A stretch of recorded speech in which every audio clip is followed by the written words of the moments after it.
Hey, Kakitiano! I don't know why I say that. I'm not even a New Zealander yet. Applying for my citizenship should be really cool. Just wanted to say hello again, Tiffany B's Being with Spirit, still continuing on with the old bookie books, and just finishing chapter 11. Really,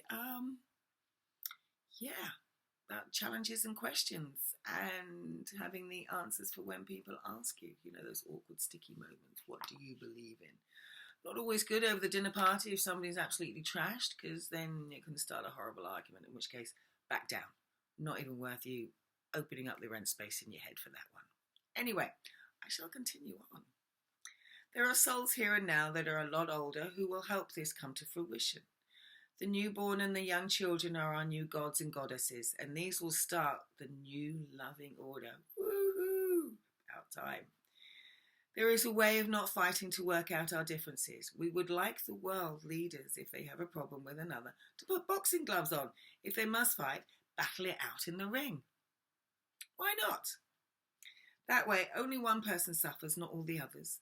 The costs are brought down and life is not spent or wasted. There are, of course, other ways, but men being men like to battle it out somehow. If all else fails, then this could be the last resort. That would be cool. A couple of world leaders that are fighting for their own lands. Wouldn't that be funny in a boxing ring? Not a bad idea. There are, of course, other ways, but men being men like to battle it out somehow. Just said that. If all else fails, this may be the last resort. There is chess, of course, which may serve better, skill, strategy, and ultimately a battle of wits. That would be quite good if they're not that buff. It is unfortunate the leaders don't want to put their life on the line, but are happy to use others. Yes, war is good for one thing, population control.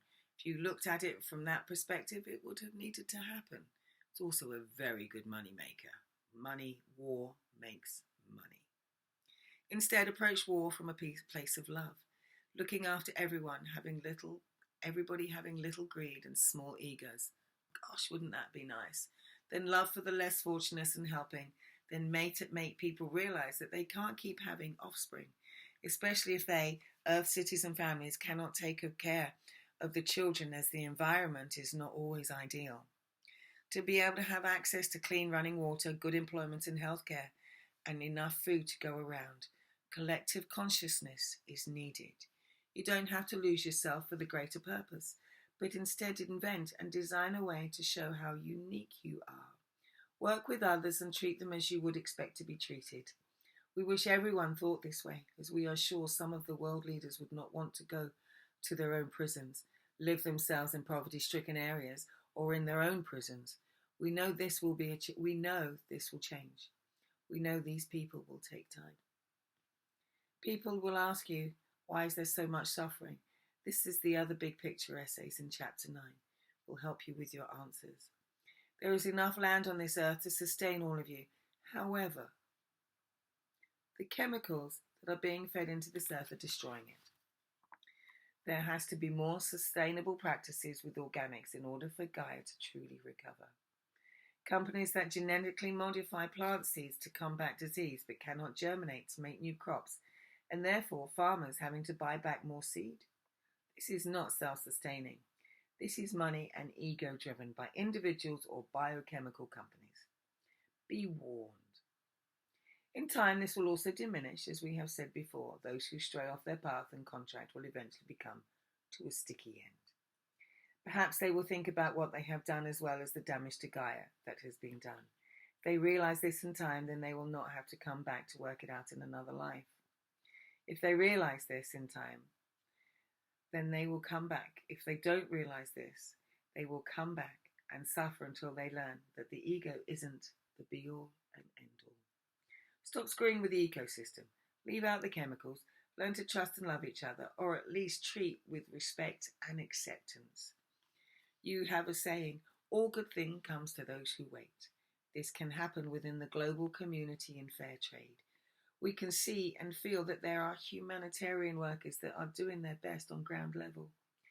Make it up the ladders to these corporates, political parties and associations to eventually make a difference. That's what we're talking about. This will be excellent as they have seen what it is like on ground level. It will come. This is how it will be. So it is. We love you all.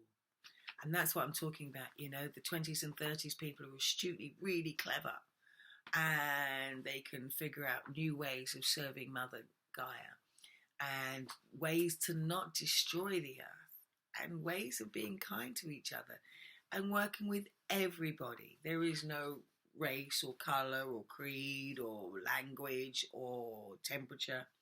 We are all the same. All our souls. We are all souls with no differentiation.